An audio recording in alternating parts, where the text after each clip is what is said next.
আর বন্ধুরা, আমি মুনমুন কিচেনে আপনাদের সবাইকে স্বাগত। প্রতিদিনের মতো দেখুন আবার একটা নতুন রেসিপি নিয়ে হাজির হয়েছি। এক বাটি সুজি আর একটা পাকা আম দিয়ে দুর্দান্ত স্বাদের একটা রেসিপি আপনাদের সঙ্গে শেয়ার করছি।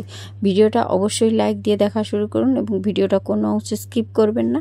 স্কিপ করলে কিন্তু আপনারা কিছুই বুঝতে পারবেন না। তো দেখুন, আজকে যে রেসিপিটা শেয়ার করছি খুবই একটা লোভনীয় রেসিপি, ছোট বড় কিন্তু সবারই খুব প্রিয়। এই রেসিপিটা একবার হলো বাড়িতে ট্রাই করে দেখুন।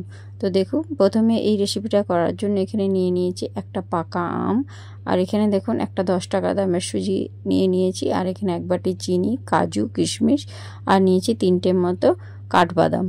এইগুলো দিয়ে কিন্তু আজকে রেসিপিটা করব। আর এখানে যে আমটা নিয়েছিলাম দেখুন, আমটাকে এইভাবে কিন্তু কেটে নিয়েছি, আর আমের যে আঁটিটা ছিল সেই আঁটিটা কিন্তু বাদ দিয়ে দিয়েছি।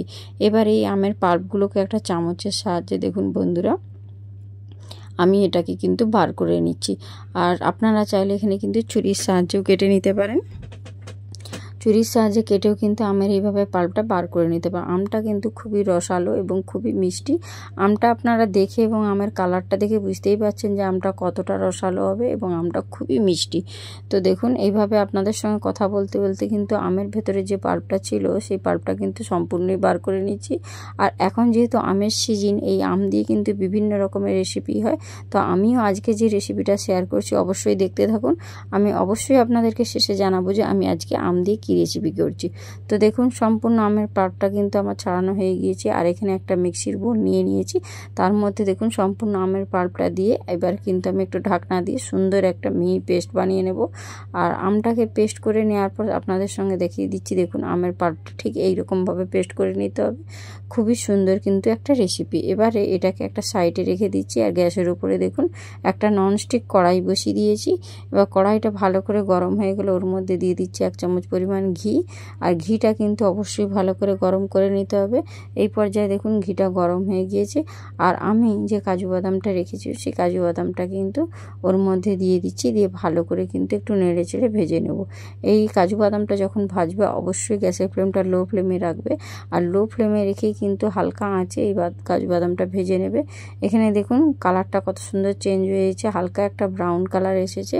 আর এই পর্যায়ে কিন্তু কাজু বাদামটা আমার ভাজা হয়ে গেছে। এর থেকে আর আমি কিন্তু বেশি ভাজবো না, কারণ এর থেকে বেশি ভাজলে কিন্তু এগুলো চুঁয়ে যেতে পারে। আর এখন দেখুন ওই একই কড়াইয়ের মধ্যে দিয়ে দিচ্ছি কিছু কিশমিশ, যে কিশমিশটা আমি আগেই আপনাদেরকে দেখিয়ে দিয়েছিলাম। কিশমিশটা দেওয়ার পর আবারও স্প্যাচুলার সাহায্যে ভালো করে নেড়ে চেড়ে একটু ভেজে নিচ্ছি, কারণ কিশমিশ ভাজতে কিন্তু একদম বেশি সময় লাগে না, খুব অল্প সময়ে কিন্তু দেখুন কিশমিশগুলো ফুলতে শুরু করে দিয়েছে। এর থেকে বেশি ভাজলে কিন্তু এগুলো চুঁয়ে যাবে। তো দেখুন কিশমিশগুলো কিন্তু একইভাবে আমি পাত্রের মধ্যে তুলে নিচ্ছি। তো এই পর্যায়ে দেখুন সমস্ত কিশমিশটা কিন্তু আমার তোলা হয়ে গিয়েছে। আর ওই একই কড়াইয়ের মধ্যে দিয়ে দিচ্ছি আবারও কিছুটা পরিমাণ ঘি। আর ধরুন 1 থেকে 1.5 চামচ মতো ঘি দিয়ে দিয়েছি। আর ঘিটা দেওয়ার পর এর মধ্যে আমি বাটিতে যে সুজিটা রেখেছিলাম সেই সুজিটা কিন্তু সম্পূর্ণটাই ওই কড়াইয়ের মধ্যে দিয়ে দিলাম। তো দেওয়ার পর খুব ভালো করে কিন্তু সুজিটাকে নেড়ে চেড়ে ভেজে নিতে হবে। আর অবশ্যই গ্যাসের ফ্লেমটা একদম লো ফ্লেমে রেখে কিন্তু সুজিটাকে ভাজতে হবে, কারণ সুজিটা না হলে পুড়ে যেতে পারে। তো দেখুন লো ফ্লেমে রেখে ভাজতে ভাজতে একটা সময় দেখবেন সুজির কালারটা কিন্তু একেবারেই চেঞ্জ হয়ে যাবে, আর সুজিটা কত সুন্দর হালকা একটা ব্রাউন কালার এসে যাবে।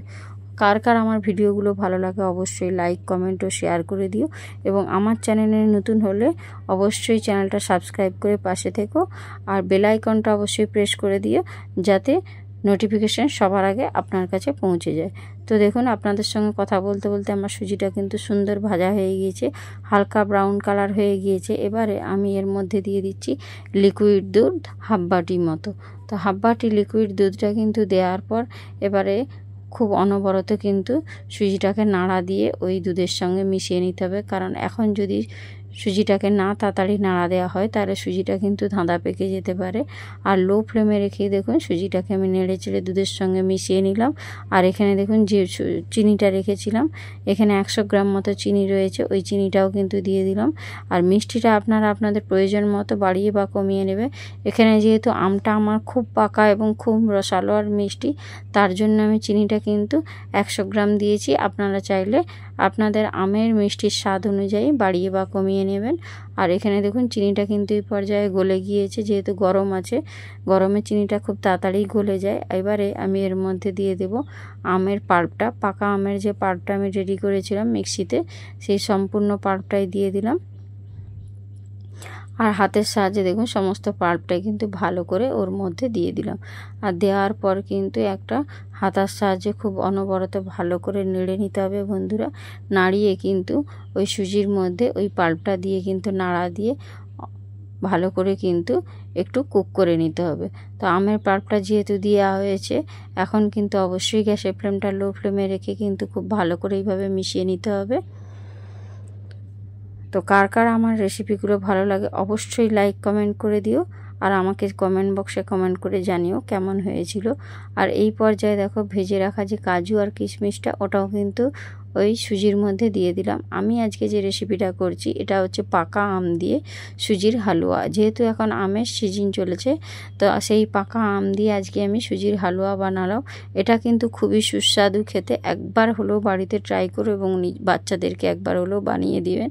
খেতে কিন্তু খুবই সুন্দর। এইভাবে দেখুন অনবরত নাড়তে নাড়তে এইভাবে কালারটাও দেখুন হালুয়ার চেঞ্জ হয়ে গিয়েছে। আর এখানে আমি দিয়ে দিলাম 3টে ছোটো এলাচ, যেটা আমি আগে থেকেই থেতো করে রেখেছিলাম।